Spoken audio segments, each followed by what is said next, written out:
Majelis Ulama Indonesia membentuk tim khusus untuk menginvestigasi tragedi penembakan di kantor MUI Pusat. Lalu apa saja temuan tim khusus MUI sejauh ini? Sudah bergabung bersama kami Ketua MUI Bidang Dakwah, Bapak Holil Nafis. Selamat sore, Assalamualaikum Pak Holil. Pak Holil, tim khusus sudah dibuat oleh MUI untuk menyelidiki motif pelaku. Sejauh ini apa saja yang sudah ditemukan, Pak?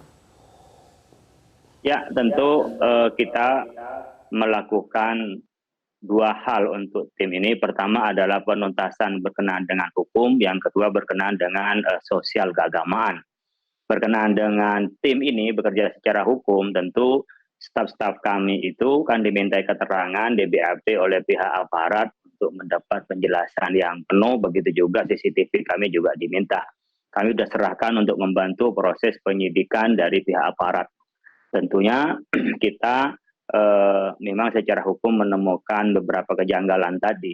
Pertama berkenaan dengan surat-surat yang dikirim ke MUI, mulai dari persoalan pengakuan sebagai utusan Tuhan dan perwakilan dari Nabi Muhammad SAW, itu mempunyai kejanggalan atau mungkin ketidaknormalan di dalam paham keagamaan. Bukan kejiwaan, karena bukan kompetensi kami berkenaan dengan kejiwaan, tapi secara keagamaan ada persoalan ketidaknormalan di situ. Sehingga kita ngelihatnya orang ini tidak normal, tetapi dengan bukti bahwa dia ketika ke MUI membawa buku tabungan dan berisi jutaan, tentu memang kita serba agak heran juga.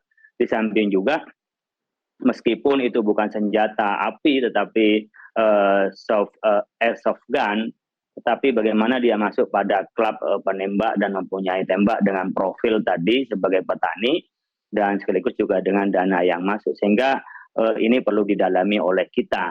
Tentunya yang lebih berhak dan juga mempunyai kompetensi adalah dari pihak kepolisian tentunya. Oleh karena itu yang kedua yang kami lakukan dari tim itu untuk menyelesaikan sosial keagamaan.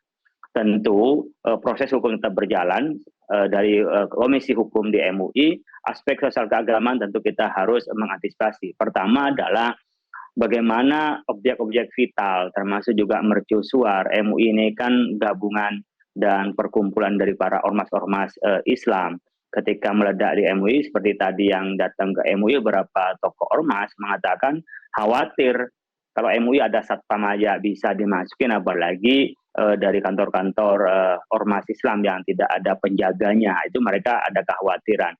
Yang kedua, jangan sampai mengendorkan semangat dakwah atau menjadi mereka ngah atau menjadi ogah untuk semangat dakwah karena mungkin ketakutan dengan berbagai ancaman. Ini harus kita selesaikan. Yang ketiga tentunya bagaimana paham keagamaan itu tetap pada paham yang mainstream yang benar untuk kita terus perjuangkan. Nah, kerangka sosial seperti inilah harus diantisipasi. Pertama, kita mendapat keamanan dan kedamaian itu adalah hak kita sebagai warga negara dari pemerintah, yang pemerintah harus hadir. Oleh karena itu, sosial keagamaan bagaimana bisa diantisipasi. Mungkin cyber security itu perlu juga ditingkatkan. Sehingga seperti orang yang membawa senjata, kemudian juga orang yang sudah niat berbuat buruk itu bisa terdeteksi dari cyber security itu, sehingga bisa diantisipasi apakah itu sasarannya MUI maupun lainnya. Apalagi di dalam surat itu yang ditulis kepada Kapolda Metro Jaya oleh yang bersangkutan pada tanggal 25 Juli itu menyebut berkenaan dengan bagaimana sumpah akan membunuh, akan juga melakukan pengerusakan kepada penguasa, khususnya adalah pejabat MUI Republik Indonesia. Tulisannya begitu, sehingga kami melihatnya ini menjadi pelajaran bagi kita. Baik, jadi sebenarnya kalau Anda melihat atau dari tim khusus MUI ini melihat sudah banyak kejanggalan-kejanggalan dari surat-surat sebelumnya juga yang sudah diterima, juga ini banyak sekali kejanggalan. Kalau kita lihat juga surat ditulis tidak menggunakan tulisan tangan begitu ya Pak Holil. Pak Holil, apakah sejauh ini sudah bisa dikerucutkan kemungkinan-kemungkinan motif dari pelaku melakukan hal tersebut? Ya belum bisa kita melihat, makanya motif ini kita serahkan kepada kepolisian. Kita percayakan kepada kemampuan kepolisian, dan kita tentu masyarakat, umumnya ormas-ormas Islam kan menunggu bagaimana hasil kerja di kepolisian itu. Kematian saya pikir perlu dijawab karena apa kematian. Yang jelas berangkat dari MUI dalam keadaan hidup ya, tetapi ternyata sebelum diperiksa sudah meninggal di puskesmas. Begitu berita yang kami terima. Tentunya kematian karena apa? Mungkin apakah karena asma, karena jantung, atau karena apa? Nah ini perlu dijelaskan pada masyarakat, dan sekarang masyarakat memperhatikan dan mengikuti, bahkan juga memantau sampai di mana sebenarnya kematian itu terjadi atau penyebabnya apa. Ini sebenarnya haknya dari pihak keluarga, akan tetapi bagi kami kepentingannya adalah untuk memastikan apakah penembakan ini meskipun hanya airsoft gun itu by design atau by accident. Kalau by accident tentunya memang dia yang tidak waras, maka sudah antisipasi jangan sampai ada ketidakwarasan. Apalagi ada aliran dana 800 juta rupiah itu ya Pak ya.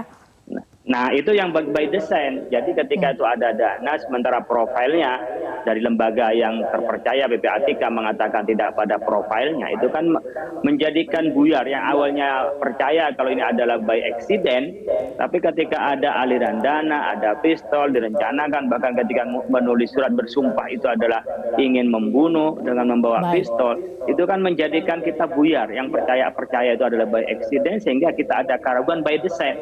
Nah inilah yang kita selesaikan nantinya hasil pemeriksaan dari aparat kita yang sudah melakukan otopsi, bisa nanti melakukan juga psikologi forensiknya juga, bagaimana bisa dari keluarga ditanya tentang kondisinya.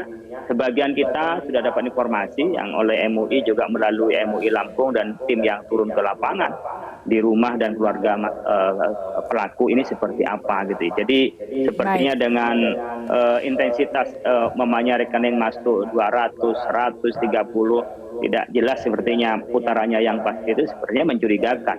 Hanya saja kami tidak punya kewenangan dan punya bukti untuk mengatakannya, tetapi di sini yang perlu didalami oleh pihak aparat. Tentunya kita akan menunggu Pak Holil apa kemudian nanti kesimpulan dari penyelidikan maupun juga penyidikan yang dilakukan oleh pihak kepolisian dan juga tim yang dibentuk oleh MUI ini sendiri. Terima kasih Pak Holil Nafis sudah bergabung bersama kami di Metro hari ini. Selamat sore Pak Holil.